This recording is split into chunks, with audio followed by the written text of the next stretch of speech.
Hello and welcome back to my channel. My name is Marin and here you will find a little beauty, a little books, and a little teaching content.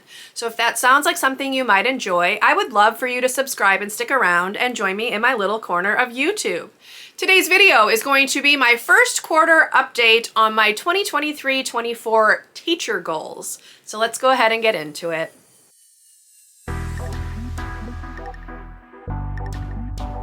First, I want to apologize for my voice. I am dealing with a really obnoxious cough, so it's made me sound a little croaky, a little hoarse. Apologies, but I need to get these videos filmed, so we're going to go ahead and push through. Also, I want to go ahead and link you to the video where I went over these goals the first time, so I will link that up above and down below. This is going to be my first quarter update, and we will just run through them. There are 6 goals, and we'll see how I'm doing with them. So the first goal on my list was to learn everyone's name. We are a building that has about 430 students, give or take, and I feel like for the most part, I have learned almost everyone's name. There are a few students in a few classes that I get mixed up. There are some girls who are in a first grade room that I only see on Mondays, and because I only see them on Mondays, we've missed some Mondays, so I haven't seen them as often as other classes. So I get them a little bit mixed up, and then there are some girls in another first grade room that I see only on Thursdays, and for the same reason, I haven't seen them as often, so I get them a little mixed up too. But otherwise, I'm doing pretty darn good with learning everyone's names, and I feel like I will have all of them for sure with the next update. So I'm gonna call that one a win.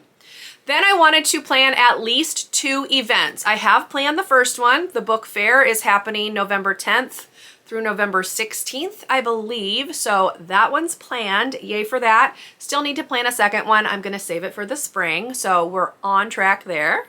Then I wanted to organize the STEM area into something more usable.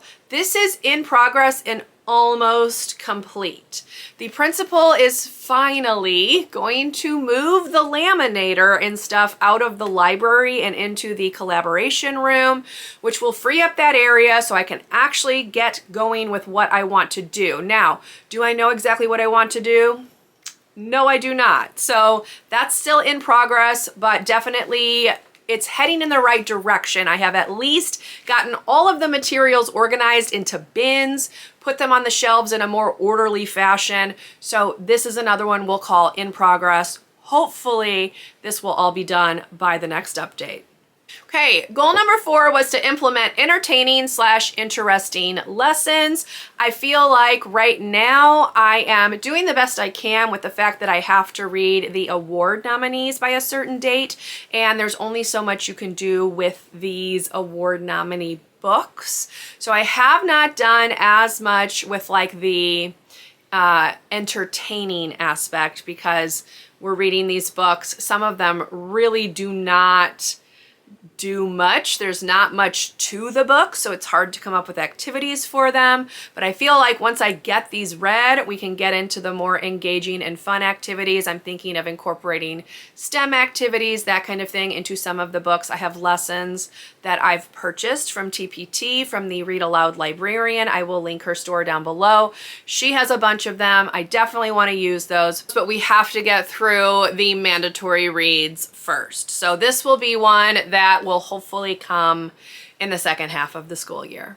Number 5 is to continue to use the no-nonsense nurturing techniques when giving directions. If you are unfamiliar, the techniques include what they call MVP.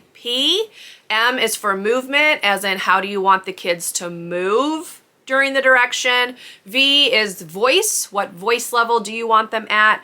And P is participation. What exactly are you asking them to do? So I will say I've not been great about this the whole time. I need to get back into the habit of doing this.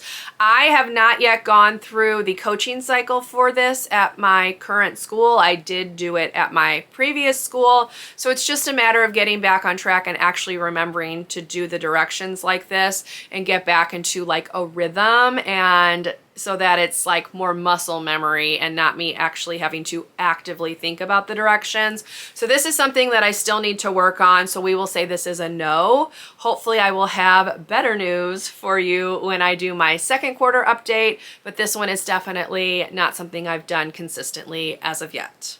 And then the final goal was to teach and or revisit the routines and procedures for the library space. These are things like carpet expectations, how they're supposed to check out a book, how they should move from the carpet to their tables, where they should sit, how they're supposed to check out, how they find the books that they want, etc. And I have been doing this. So I did a couple of lessons with second grade regarding how to use a shelf marker because I learned that the previous librarian who was there did not have them use shelf markers. So as a result, anytime they would go to the shelves were just an absolute disaster. There would be books all over the floor, books just tossed up on top of shelves, books stuck randomly throughout the library space. So I've been taking a step back with them, taking them to each of the sections of the library, showing them how to use a shelf marker, what to do if they don't want the book, how the book is supposed to go back on the shelf, etc. So this is going to be something that's going to take a little while because they're not used to doing it. And it definitely shows because the library is a hot mess after every class that leaves. First and second, I'm thinking of, because kindergarten, I've been able to teach them how to do things from the get-go so they don't make much of a mess. But first and second, I'm having to reteach how things should actually go in the library. So there's some relearning or unlearning in this case of things that they were used to doing with the previous librarian that I do not want them to do. The same goes with like what they do when they finish an assignment and things like that, because she allowed them to just get into pretty much anything in that STEM area. And when I tell you that it would look like a bomb went off, that's not an exaggeration. It was a hot mess. So I've been trying to do a lot of reteaching, setting the expectations. I moved all of the STEM materials over into an area where I can supervise because they were back behind like some bookshelves, which would do really terrible sight lines. It was just a mess, y'all. So there has been a lot of reteaching, revisiting expectations. I feel like they're starting to get it, but it's going to take a little bit longer. So we'll call this one in progress because they're not quite there yet.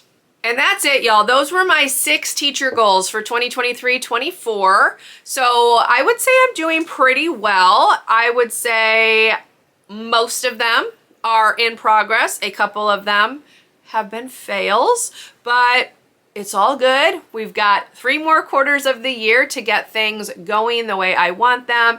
I am having a great time with my new position. I'm enjoying the students, the staff, everything about my new building is wonderful. So I'm having a great time. Hopefully I can get these goals in place, solidified, keep them going, etc. And we can make this year really, really exciting. So that's all I have for you. I hope you enjoyed this video. If you did, please leave me a thumbs up. Consider subscribing to my channel if you would like to see more from me, and I will see you in my next video. Bye, everyone.